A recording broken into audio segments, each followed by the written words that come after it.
बच्चों, आज के वीडियो में हम सेम प्रपोर्शन से संबंधित यानी सीधे समानुपात से संबंधित प्रश्नों को शॉर्ट ट्रिक से करना सीखेंगे। सेम प्रपोर्शन का मतलब है कि एक राशि में अगर वृद्धि हो रही है तो दूसरी में भी वृद्धि हो रही है, और एक में कमी हो रही है तो दूसरे में भी कमी हो रही है। तो इस तरह के सवाल अक्सर कॉम्पिटिटिव एग्जाम में पूछे जाते हैं। तो आप इसको कैसे बहुत ही कम टाइम में कर सकते हैं, इस विधि को सीखेंगे। यहाँ पर प्रश्न दिया है जो सीधे समानुपात से संबंधित है। 7 पेन का मूल्य ₹21 है, तो 51 पेन का मूल्य क्या होगा। तो यहाँ पर आप क्या करिए कि ये जो पेन की संख्या दी है और उसका मूल्य दिया है, फिर पेन की संख्या दी है और उसका मूल्य पूछा है, ये देखिए इस तरीके से दिया है। तो यहाँ पर पेन की संख्या को ए मान लीजिए, उसके मूल्य को बी मान लिया। इसी तरह यहाँ पर पेन की संख्या को सी मान लीजिए और मूल्य को डी मान लीजिए। तो डी आपसे पूछा है, तो आपको करना क्या है, ये ध्यान रखिएगा। ए अनुपात बी समानुपात का यानी प्रोपोर्शन का साइन है, सी अनुपात डी। तो इस वाइज जो सीधा समानुपात से संबंधित है, सीधा समानुपात का मतलब अगर पेन की संख्या बढ़ रही है तो मूल्य भी बढ़ेगा उसी अनुपात में, ठीक है। तो ये सीधा समानुपात के, या यदि पेन की संख्या घट रही होती तो मूल्य भी घटता। तो ये सीधा समानुपात है। तो ऐसे वालों में क्या करते हैं, बी और सी की मल्टीप्लाई करेंगे और ए और डी की मल्टीप्लाई की जाती है। तो समझ में आ गया, ये आपका सीधा समानुपात से संबंधित सवालों में करते हैं। तो अब आपको क्या करना है, यहाँ पर डी निकालना है। तो आपको क्या करना है, बी और सी की, डी निकालने के लिए क्या करेंगे, बी और सी की आप गुणा कीजिए, ये गुणा होगी, यहां भी गुणा होता है।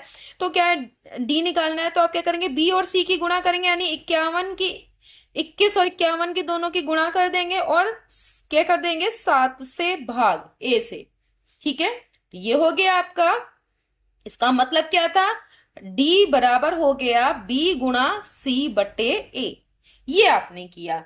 अब आप इसे काट लीजिए, 7 तिया 21, तो क्या हो गया, 3 एकम 3 और 3 पंजे 15, ₹153 इसकी जो है वो मूल्य आ गया, कीमत हो गई। तो आपने कैसे आराम से निकाल लिया। इसमें भी इसी तरीके से देखिए, 9 कॉपियों का मूल्य, तो ये वस्तु की संख्या ए, उसका मूल्य बी, कितनी कॉपियां, तो वस्तु की संख्या सी, ये पूछी गई है, देखिए ये पूछा गया है, और इसका मान यानी मूल्य दिया हुआ है ₹300, ठीक है। तो अब की बार आपको सी पूछा है, तो ए और डी की गुणा करके बटे में बी कर दीजिए। जैसे देखिए यहाँ पे क्या करना था, ए और डी की गुणा करनी है, और बी और सी में से अगर पूछा गया है, अब की बार ये है, तो क्या करना है आपको, आपको निकालना है सी। तो सी बराबर क्या हो जाएगा, ए गुणा डी, और बटे में क्या हो जाएगा, सी पूछा है तो बटे में होगा बी। तो अब क्या हो गया, ए की का मान कितना है 9, डी का मान कितना है 300, और बी का मान कितना है 450। अब जीरो से आपका जीरो कट गया, 9 पंजे 45, 5 छक 30। तो आपको कितनी कॉपियां ₹300 में खरीद पाएंगे, 6 कॉपी, ठीक है। तो आपने ये कर लिया। अब देखिए इसमें क्या है, इसमें भी वही करिए, ये वस्तु की संख्या ए, उसका मूल्य बी, ऐसी ही 15 कमीज यानी वस्तु की संख्या सी और उसका मूल्य डी। तो डी निकालना हो तो क्या करते हैं, ए गुणा डी होता है ना, देखिए इसमें देखिए ए गुणा डी और बी गुणा सी होता है। तो बी की सी से गुणा करिए, नीचे ए कर दीजिए, क्योंकि ए गुणा डी, ये देखिए। तो अब क्या होगा, बी कितना है 1280, और सी आपका कितना है 15, और नीचे आपका ए में कितना होगा 4, ठीक है। काटिए, 4 तिया 12, और यहाँ 4 दूनी 8, और ये हो गया 0, 320। अब इसकी 15 से गुणा करें, 15 से आप डायरेक्ट गुणा कर सकते हैं, 15 ये 0 का 0 हो गया, 15 दूनी 30 का 0 हासिल 3, और 15 तिया 45 और 3 48। इसका मूल्य होगा, 15 कमीज का मूल्य ₹4800। तो ये हो गया। अगला वाला क्वेश्चन भी देखते हैं इसी तरीके से। यहां देखिए क्या दिया है, ये वस्तु की संख्या 6, उसका मूल्य कितना है ₹24, तो ये हो गया बी।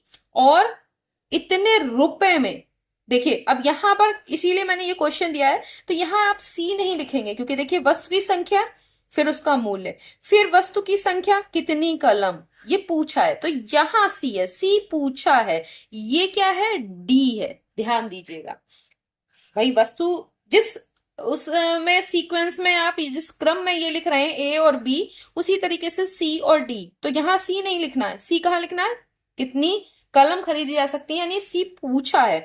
तो बी और सी की आप गुणा करते थे, तो अगर आपको सी निकालना है तो क्या करेंगे आप, ए की गुणा करेंगे डी से और बटे में क्या करेंगे, बी। ठीक है, तो अब ए कितना है, अब आप ए देखिए 6 है, डी कितना है 100 है, और नीचे बी की का वैल्यू कितने रखेंगे 24, तो 6 चौक 24, और 25 चौक 100 होता है, तो 4 से काटेंगे, 4 दूनी 8 और 4 पंजे 20, यानी कितनी कलम खरीद सकते हैं, 25 कलम। तो इस तरीके से आपको देखना है, ए बी सी डी इस तरीके से रख लीजिए, और फिर बी की सी से गुणा होती है और ए की डी से, इस तरीके से आपको सीधे समानुपात में करना है। तो आप आराम से क्वेश्चंस को जल्दी से निकाल लेंगे। अगर किसी भी कंपटीशन में आपको भाग लेना है तो, और इस तरह के सवाल आते हैं तो आराम से आप कर सकते हैं। नेक्स्ट वीडियो में हम फिर मिलेंगे, तब तक के लिए धन्यवाद।